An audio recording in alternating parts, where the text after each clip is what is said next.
गंगेश मिश्रा, गंगेश जी कहाँ से हैं? लखनऊ से। लखनऊ से हैं। क्या लखनऊ का मिजाज क्या है 27 के चुनाव को लेकर के? ये क्या चुनाव लगता है? योगी जी रिपीट होंगे या? देखिए, सरकार अपने कार्यों से रिपीट हो रही है और लगातार आपको देखने को भी मिल रहा है कि अगर विकास कार्य हो नहीं रहा है तो सरकार लगातार बन क्यों रही है। 17 में बनी, 22 में बनी और आगे फिर 27 में भी सरकार बनेगी। तो ऐसा कहीं नहीं है। अभी विकास कार्य, लाइन ऑर्डर, सरकार लाइन ऑर्डर पे जानी जाती है। महिला अपराध घटा है, लूट डकैती घटी है और कुछ पहले ज़माने में कुछ जिले इटावा, मैनपुरी, टुंडला जो चर्चा में रहते थे आज नॉर्मल जिला बन के कार्य कर रहे हैं। रही बात सड़क की, नचाई की, हाईवे हो इत्यादि सब आप देख रहे हैं। सब चीज़ों पर विकास कहीं ना कहीं दिख रहा है। लेकिन फिर भी गुंडा राज चरम सीमा पे है, स्वास्थ्य व्यवस्था लचर, शिक्षा व्यवस्था लचर, प्रशासन बात नहीं सुन रही है। ऐसे आरोप भाजपा पे क्यों लगाए जा रहे हैं विपक्ष के द्वारा? देखिए, होता क्या है, जाकी रही भावना जैसी प्रमुहूर्त देखी तीन तैसी, गोस्वामी तुलसीदास ने लिखा है रामायण में। तो इसलिए नहीं लिखा कि वो पहले के जमाने से भी ऐसे रहे। भगवान सीता माता को भी लोग लांछन लगा देते थे। और रही बात कार्य की, तो अगर आदमी काम अगर सुना नहीं जा रहा है तो कार्रवाइयाँ क्यों हो रही हैं? और सिविल हो, आप KGMC है, लखनऊ का बलरामपुर है, आप खुद ही लखनऊ के रिपोर्टर हैं, आप हर चीज़ मौके पर देख रहे हैं। अगर पब्लिक सुना नहीं जा रहा तो इतनी भीड़ क्यों लगती है? और भीड़ लगती है तो इसका मतलब काम हो रहा है। दवा नहीं होती तो धरना होता, दवाइयाँ मिल रही हैं। देखिए, आरोप लगाना बहुत आसान है भाई।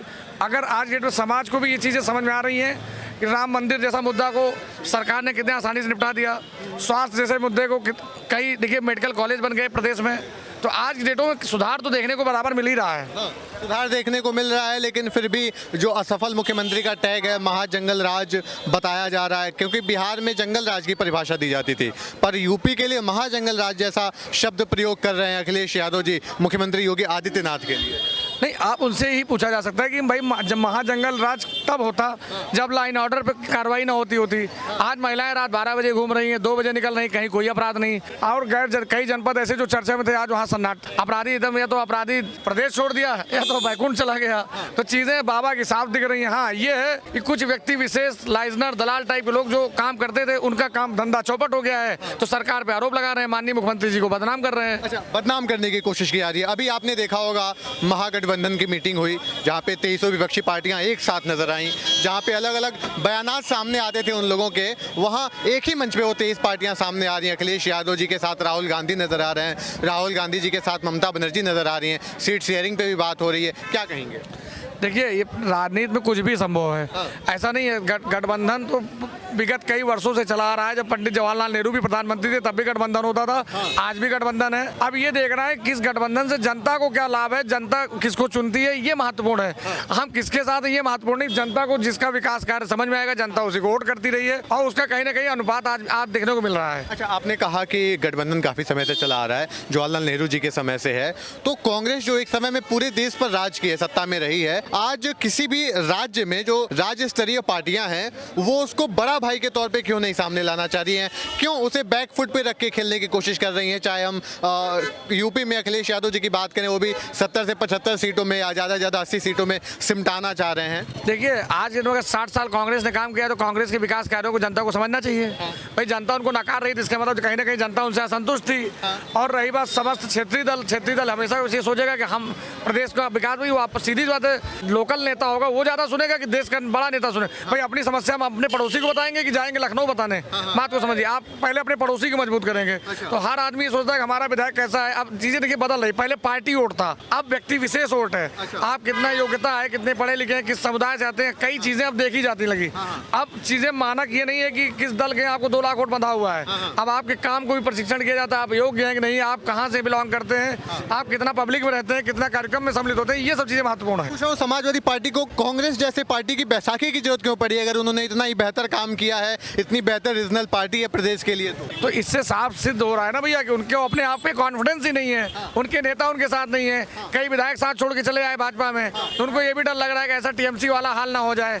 जब उनके नेता ही उनसे संतुष्ट नहीं तो जनता कहाँ से संतुष्ट रहेगी? यूपी के 2 लड़के इस बार बड़े चर्चे में हैं, राहुल गांधी, अखिलेश यादव जी। जब से महागठबंधन की मीटिंग हुई है उसके बाद से चर्चा का विषय बने हुए हैं और हो सकता है इस बार तहलका भी मचा दे। देखिए भैया, हम आपको ये बताना चाहते हैं, ये हमेशा 2017 में भी चर्चा में रहे, 22 में भी चर्चा में रहे। 2 लड़के हमेशा दोस्ती बनी रही, फोटो आती रही मीडिया के माध्यम से, आप लोग के माध्यम से हम भी देखते रहे। लेकिन फिर एक बात आई चर्चा परिचर्चा होना अलग बात है, जनता को क्या लाभ है ये महत्वपूर्ण है। ये दोनों चर्चा में बने रहेंगे, सरकार में भी रहे, जनता तो वैसे मरती रही, तो जनता भी समझ रही ना, इसलिए योगी बाबा को चुन रही है। बाबा हमेशा जनता के बीच में, आज तक ऐसा कोई मुख्यमंत्री नहीं रहा जो गांव का औचक निरीक्षण किया हो। इकलौते मुख्यमंत्री माननीय योगी आदित्यनाथ जी हैं जो गांव गांव का निरीक्षण कर लेते हैं और बिना बताए अचानक दौड़ा हो जाता है। यूपी के 2 लड़कों का 27 में क्या भविष्य होगा? जो भविष्य 2022 में था, जो भविष्य 2017 में था, वही भविष्य 2027 में भी होगा, इसमें दो राय नहीं। भाजपा अपने सरकार बनाएगी, अपने विकास के दम पे बनाएगी। नाम होगा अंकल जी? हमारा नाम संजय तिवारी है। तिवारी जी कहाँ से हैं? मैं अयोध्या से रहने वाला हूँ। अयोध्या से हैं, प्रभु श्री राम की नगरी से हैं। अभी राम मंदिर में एक बहुत बड़े स्कैम की बात कर रहे हैं अखिलेश। वो सब फर्जी है, झूठा आरोप लगाया है कि ताकि मंदिर का जो चढ़ावा चढ़ता है चोरी हुआ है, ताकि संस्था बदनाम हो। और ये कितना भी प्रोपेगेंडा खेल ले राहुल गांधी अखिलेश, ये कामयाब नहीं होंगे। वहाँ पे ऐसा कोई चोरी नहीं हुई। क्या लगता है एक बार फिर से योगी जी रिपीट होंगे या देश के 2 युवा बेटे, यूपी के युवा लड़के जो अभी महागठबंधन में हैं, वो आएंगे इस बार? देखिए, पहली बात, युवा होते हैं 35 साल और 18 साल के बीच में, उनकी 55-56 ईयर उम्र है, वो युवा नहीं है। और ये 3 अंक में नहीं पहुंच पाएंगे अखिलेश, पूरा गठबंधन मिला लें। इसके चुनाव में सबसे बड़ी पार्टी उभर के आई थी यूपी के लिए, वो समाजवादी। जुमलेबाजी की वजह से भैया, कि हर व्यक्ति को जो 12 फाइनल है, हर महिलाओं को जितना हमारा बजट है 8.5 लाख मतलब करोड़ का, ये बांटने के लिए ऐलान कर दिया। और वो गरीब बेचारा जो थोड़ा कम पढ़े लिखे हैं, उनके दिमाग में आ गया कि 1 तारीख को वो बैसाखी का सहारा जीना चाहते थे विकलांगी की तरह, कि हर 1 तारीख को 8,000 रुपए खटाखट, उसी के अंदर इन्होंने गुमराह किया, जात पात की राजनीति खेला, और इसी वजह से इन्होंने 37 सीट पा गए। अखिलेश यादव जी कांग्रेस से कह रहे हैं बड़ा दिल दिखाओ, और बड़ा दिल दिखाने का मतलब ये है कि यूपी के बॉस वही हैं। कांग्रेस सरकार मांगती है उनको 27 में 140 सीट, लेकिन इनको 80 पे सिमटना चाहते हैं। 80 अपनी डिस्ट्रिक्ट है उत्तर प्रदेश में, हर डिस्ट्रिक्ट में 1 सीट देना चाहते हैं। और ये राहुल गांधी या कांग्रेस के जो कार्यकारिणी बदलक है उनको मंजूर नहीं है। इसी में इनका बिगड़ेगा। और इस समय जनता जाग चुकी है। जितना आप ये सोचिए, कितना एयरपोर्ट था, इतना यम्स बन गया, रोड देख लिए, हाईवे देख लिए, आज यहाँ का शांति वातावरण है, विकास का काम है, कितना काम योगी जी ने किया। नहीं, इन्होंने हर डिस्ट्रिक्ट, हर माफिया पाला। लेकिन आज जिस तरीका से कोई रात को आता जाता है, ना कोई मोबाइल छीनेगा, ना कोई, ना गुंडागर्दी। एक बार गलत काम करते हुए डरते हैं योगी की सरकार में कि ऐसा ना हो कि हमारे जंगों में छेद हो जाए सुबह। तो इस तरीका से, जिस तरीका से काम करने का तरीका, ना कोई दंगा है, ना कोई फसाद है, ना कोई कर्फ्यू है, जिस तरीका से यूपी में सरकार चल रही है, हम तो यही चाहते हैं। और लोगों को एक चित्र होकर इनको देना भी चाहिए।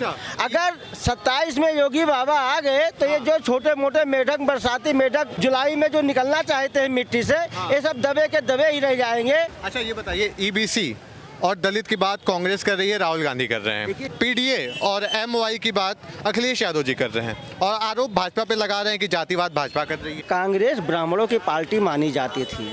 कम से कम 80% ब्राह्मण मुख्यमंत्री अच्छे पदों में कांग्रेस के सरकार में थी। बीजेपी की सरकार में नहीं है। मुश्किल से पूरे आज 22 राज्य में केवल 2 जगह ब्राह्मण मुख्यमंत्री हैं। सबसे ज़्यादा ओबीसी और दलित अगर किसी ने पाए गए हैं तो वो मोदी सरकार में पाए गए हैं। और होना भी चाहिए, जात पात की नहीं, लेकिन जिस तरीका से जात पात में बांटना चाहते हैं अखिलेश और राहुल गांधी, और ये छुआछूत भेदभाव खत्म होना चाहिए। एक हम सनातन धर्म, सनातन हिंदू, सनातन की बात तो अखिलेश यादव जी भी कर रहे हैं। वो अब करने लगे हैं, अब हनुमान चालीसा पढ़ने लगे हैं। अब वहाँ पे उनको पता है कि 15% वोट के चक्कर में हम 80% गंवा रहे हैं। इस वजह से उन्होंने तो आप कर रहे हैं तो मौका भी दे दीजिए, अगर सनातन की बात कर रहे हैं तो। देखो, उन्होंने इतना अत्याचार किया हिंदुओं के ऊपर, खासकर उनके पिताजी, और इन्होंने भी 84 कोसी परिक्रमा रुकवाया। 1992 में हिंदुओं के ऊपर गोली चलवाया। तीसरी बात, कांवड़ यात्रा के ऊपर इन्होंने बैन किया मुहर्रम के दिन। तो कुछ अत्याचार इन्होंने कर रखा है। हर साल 85 दंगे होते थे, कर्फ्यू लगता था। एक पक्ष को, जो बनारस में उग्रवादी दंगे हुए थे, उनको इन्होंने पैरवी किया कि उनको छोड़ दीजिए। तो ये मुजफ्फरनगर के दंगे में कितना मारे गए, क्योंकि ये एक तरफा खाली 15-17% मुस्लिम के वोट बैंक की वजह से हिंदुओं को इन्होंने दरकिनार कर दिया करते थे, कर देते थे। इसलिए आज इनकी ये स्थिति है। राम जी का आशीर्वाद उनके पास है, अयोध्या नगरी उनके पास है। जो इंसान जो निमंत्रण कार्ड पाने के बावजूद में कि हमारा 15% वोट छटक जाएगा, जो आज तक कांग्रेस का पूरा खानदान आज तक अयोध्या ना गया हो दर्शन करने, अखिलेश यादव ना गए, लास्ट में गए हैं, उस समय ना गए हो, तो उनके ऊपर आप कैसे विश्वास करेंगे? यूपी के इन दो लौंडों का क्या भविष्य है? दल युवाओं का क्या भविष्य नहीं है, खाली लोगों को बरगलाना, बेवकूफ़ बनाना, जात पात में बांटना, यही इनका मुख्य उद्देश्य है। और ये आएंगे नहीं, ये कितना भी पीडीए सीडीए खोल लें, आज बीजेपी 18 स्टेट में नक्शा देखो तो पूरा भगवा ही भगवा लहरा रहा है। आज 22 स्टेट में भारतीय जनता पार्टी की सरकार है। अब आने वाले टाइम में पंजाब भी है, यूपी भी है और हिमाचल प्रदेश भी है। भाजपा का 100% आखिरी सवाल आपसे ये है कि अखिलेश यादव जी कह रहे हैं हमारा सनातन, वो कह रहे हैं हमारा सनातन जो है वो एकता का संदेश देता है, बंधुत्व का संदेश देता है, इसी वजह से हम भारत को बंधु राष्ट्र बनाना चाहते हैं। इनका ये जब मुख्यमंत्री थे 4.5 लाख कब्रिस्तान हिंदुस्तान के हैं, हर कब्रिस्तान को 5 लाख रुपए इन्होंने आवंटन किया था उसके बाउंड्री वाल के लिए। कम से कम 3 लाख मंदिर हैं, किसी के सफ़ेदी चुनाई के लिए इन्होंने 1 लाख रुपए किसी मंदिर में इन्होंने कहा कि इसकी बाउंड्री वाल या कुछ करा लो। तो ये दूसरीकरण की राजनीति और क्या है? आज उनको कलकत्ता का देख के उनको याद आ रहा है सनातन, और हनुमान चालीसा भी पढ़ेंगे आने वाले टाइम में। यदुवंशी बताते हैं, श्री कृष्ण का वंशज बताते हैं। अगर किसी का वंशज हो जाए तो आज जो मथुरा में जो ईदगाह है, आज उसको बनाने का इन्होंने समर्थन करते हैं। ये केवल जब ये कहते हैं कि गौमूत्र से बदबू आती है, जो बकरीद में कुर्मा उससे खुशबू आती है, तो इसी में इनका आप समझ लीजिए कि इनका आचरण क्या है। योगी जी के लिए क्या कहेंगे? योगी जी हमारे लिए बहुत नंबर 1 आदमी हैं, और वैसे ही योगी जी को हम तो ये प्रार्थना, हमारी भी 5 साल की उम्र उनको लग जाए, केवल 5 ही साल का, इसलिए क्योंकि हमें भी उनका कार्यकाल देखना है। और योगी जी को हम चाहेंगे कि तीसरी बार जो भी मुख्यमंत्री बनता है उसके आगे वो प्रधानमंत्री बनता है। हमारा तो यही उद्देश्य रहेगा कि 29 में एक बार फिर सारा रिकॉर्ड टूट जाएगा, कोई तोड़ नहीं पाएगा। हमारी लाइफ में तो कोई तोड़ नहीं पाएगा मोदी जी का। 29 में प्रधानमंत्री बने, और 29 के बाद में जो अगला प्रधानमंत्री बने वो योगी आदित्यनाथ जी बने। आदित्यनाथ